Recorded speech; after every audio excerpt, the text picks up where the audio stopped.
Conference किया, कहा कि मैं अडानी के बारे में कुछ बोलना चाहता था और उसे रोकने के लिए ही ये सब। देखिए, पहले भी कई लोगों की सदस्यता गई है, कानून अपना काम करती है।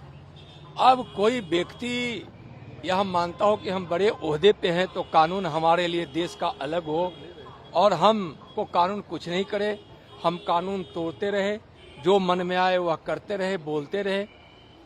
और कांग्रेस की यह स्वभाव में है, संस्कार में पहले से भी वह समझती है जैसे जो मैं कहूँ वही कानून बने, जो मैं कहूँ वही कानून हो, मैं जो कहूँ वही देश में लागू हो, मैं जो कहूँ वही सही है, वही सत्य है, बाकी कोई कुछ नहीं है।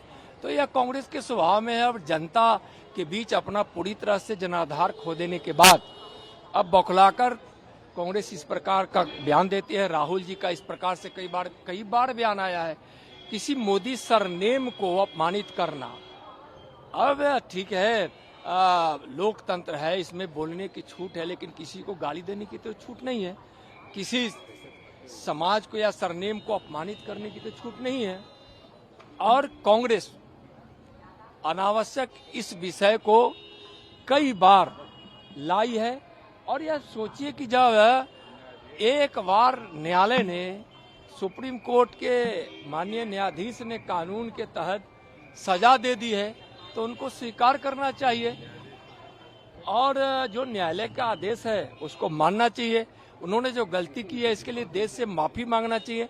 और आज सोचना चाहिए कि आजादी से लेकर अभी तक देश के गरीबों के घर में खुशियां नहीं आई थी, गरीबी बढ़ रही थी। आज माननीय नरेंद्र मोदी जी के नेतृत्व में गरीबी घट रही है, गरीबों के घर में भी खुशियां पहुंच रही है। विकास के भगीरथ के रूप में माननीय प्रधानमंत्री जी के भगीरथ प्रयत्न से विकास की गंगा गांव-गांव तक पहुंच रही है। और जब एक गरीब का बेटा, एक पिछड़ा का बेटा जब आज देश के प्रधानमंत्री के पद पर विराजमान है तो लोगों को दर्द हो रहा है। और यह आज तक कांग्रेस ने और ऐसे लोगों ने हमेशा देश के गरीबों का अपमान किया है, देश का खून चूसता रहा है, गरीबों के साथ धोखा करता रहा है। पिछड़ा हो या कोई भी गरीब हो या कोई वंचित हो, उसके साथ अन्याय करता रहा है, उनके अधिकारों को छीनता रहा है। और आज जब माननीय नरेंद्र मोदी जी के नेतृत्व में देश आत्मनिर्भर बनकर भारत विश्व गुरु बनने की ओर है, चारों ओर खुशियों का माहौल है। पूरे दुनिया में भारत की अर्थव्यवस्था आज दुनिया की अर्थव्यवस्था में सबसे सुदृढ़ व्यवस्था है। कोरोना काल से लेकर युद्ध काल में भी भारत ने अपनी अर्थव्यवस्था को मजबूत रखा है। तो आज कांग्रेस बार बार जो माननीय प्रधानमंत्री जी को अपमानित करने के लिए जिस अपशब्दों का प्रयोग करती है, गाली देती है, इससे गरीब दुखित होते हैं। यह गरीबों का अपमान है, पिछड़े दलितों का अपमान है। तेजस्वी यादव ने कहा है कि न हमको सीएम बनना है न नीतीश कुमार को पीएम बनना है। तो इसमें कौन बड़ी बात है? नीतीश जी को उनको सीएम रखना है और नीतीश जी को उनको डिप्टी सीएम रखना है, यही सोचकर शायद बोले हैं।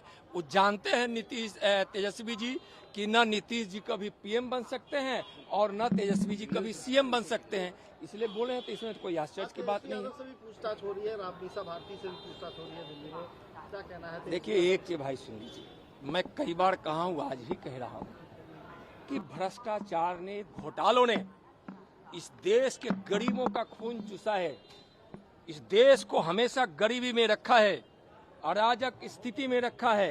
कानून आज अपना काम कर रही है, भ्रष्टाचार और घोटाला करने वाले कोई भी हो, कानून उन पर स्वतंत्र रूप से काम करती है। तो लोगों को क्यों दर्द हो रहा है?